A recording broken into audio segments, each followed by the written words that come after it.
शिव जी की आधी परिक्रमा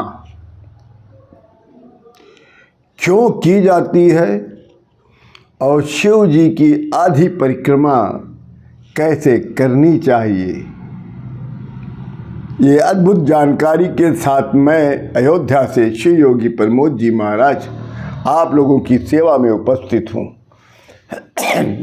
और एक निवेदन है, आप वीडियो देखते हैं तो लाइक तो ज़रूर कर लिया करिए, इतना तो आप कर ही सकते हैं।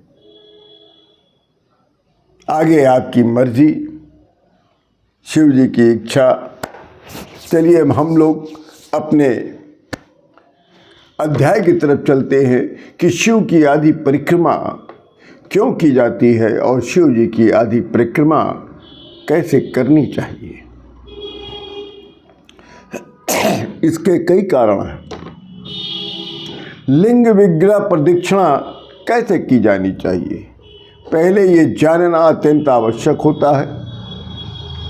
ये परिक्रमा अर्ध होने पर भी अपूर्ण नहीं होती। जैसे शिवलिंग खंडित हो जाने पर भी शिवलिंग खंडित नहीं होता, वैसे शिव जी की अर्ध परिक्रमा अर्थात आधी परिक्रमा करने से उनकी परिक्रमा अपूर्ण नहीं होती। शुक्ल यजुर्वेद के अनुसार भगवान शिव की प्रतिमा की पूर्ण परिक्रमा की जाती है, किंतु प्रकृतिमय लिंग विग्रह की नहीं। अगर शंकर भगवान की मूर्ति हो, उनका विग्रह हो, तो उसकी परिक्रमा पूरी की जाएगी, परंतु प्रकृतिमय शिवलिंग विग्रह की नहीं। उसका कारण भी कोई सामान्य नहीं है। इसका सुंदर उदाहरण अगर आपको जानना हो तो लिंगाष्टक को ध्यान से पढ़िए और समझिए। ये लिंग कोई सामान्य लिंग में नहीं आता है। लिंग की परिभाषा क्या है, इसको भी समझना अत्यंत आवश्यक बनता है। ब्रह्मा और विष्णु आदि देवताओं के द्वारा अर्चित पूजित लिंग है।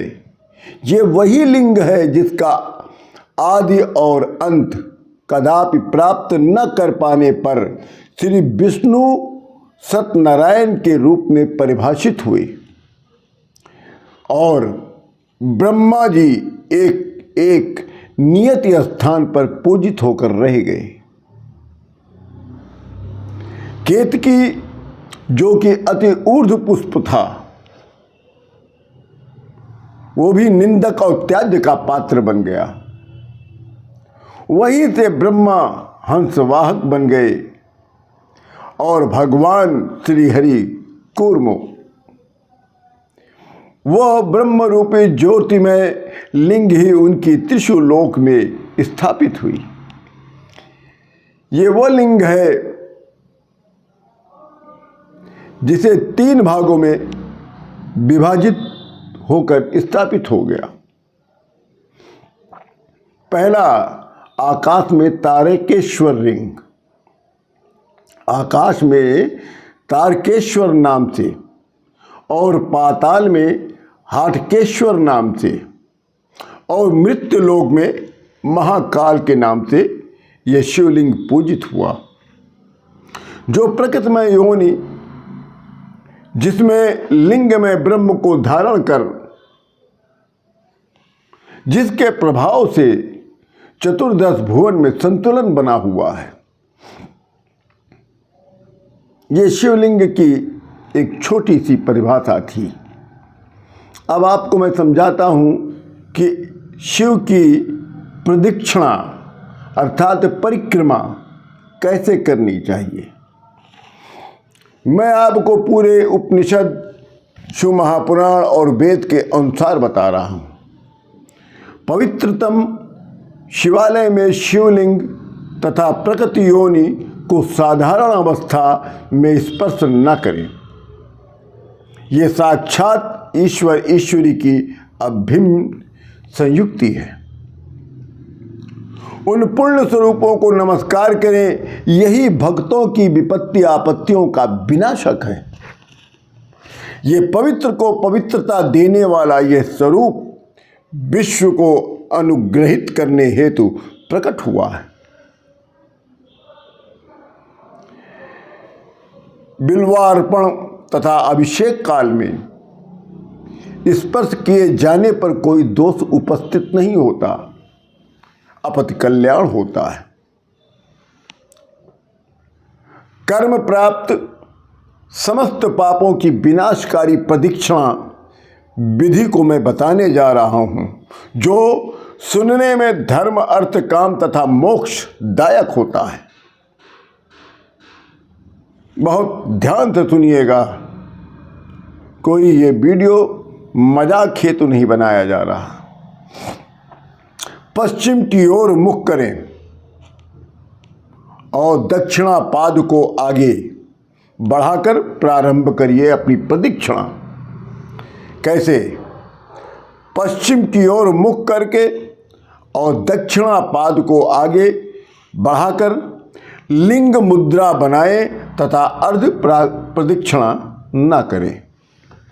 बुद्धिमान मनुष्य को चाहिए कि द्वार से ही नमः शिवाय महामंत्र का उच्चारण करते हुए 11 चरण आगे बढ़ाना चाहिए।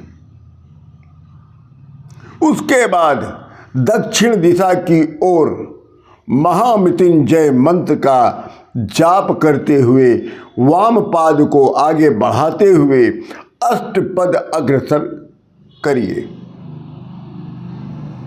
नई स्थिति से पश्चिम तक ओमपाति महादेव का ध्यान करें तथा योनि मुद्रा का आयु दिशा पर्यंत प्रदर्शन करें। वायु दिशा से उत्तर मध्य तक शंभो का स्मरण करते हुए पुनः लिंग मुद्रा का प्रदर्शन करें। वाम हस्त की ओर मुड़कर ओंकारमय शिव का ध्यान करते हुए श्वास को रोककर पुनः द्वार तक आ जाएं। फिर नंदीश्वर के पृष्ठभाग में होकर ईशान से उत्तर की ओर चलिए और ईशान मंत्र का जाप करिए तथा लिंग मुद्रा बनाकर सिर का धारण करें। लिंग मुद्रा बनाकर सिर पर धारण करें। उसके पश्चात हस्त की ओर पुनः अर्धवृत्त होकर मुख्य द्वार तक आ जाइए। सिद्धियों के आश्रय लिंग विग्रह को सदैव दंडवत प्रणाम करते रहिए।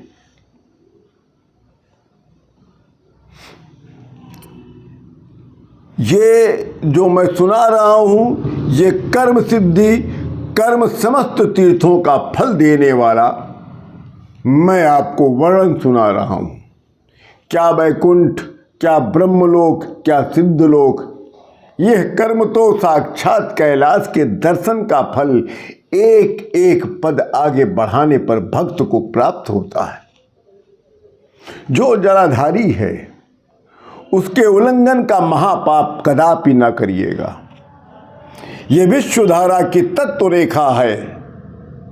ये जो जलाधारी है शिवलिंग की, वो विश्वधारा की तत्व रेखा है, जिसे शिव रेखा, योनिधारा, त्रयारूपा कहा जाता है। इसका उल्लंघन कभी मत करिएगा। इसका उल्लंघन करने मात्र से भक्ति, योग, सिद्धि द्वारा अर्जित समस्त लोगों का तत्क्षण विनाश हो जाता है। इसमें कोई संशय नहीं है।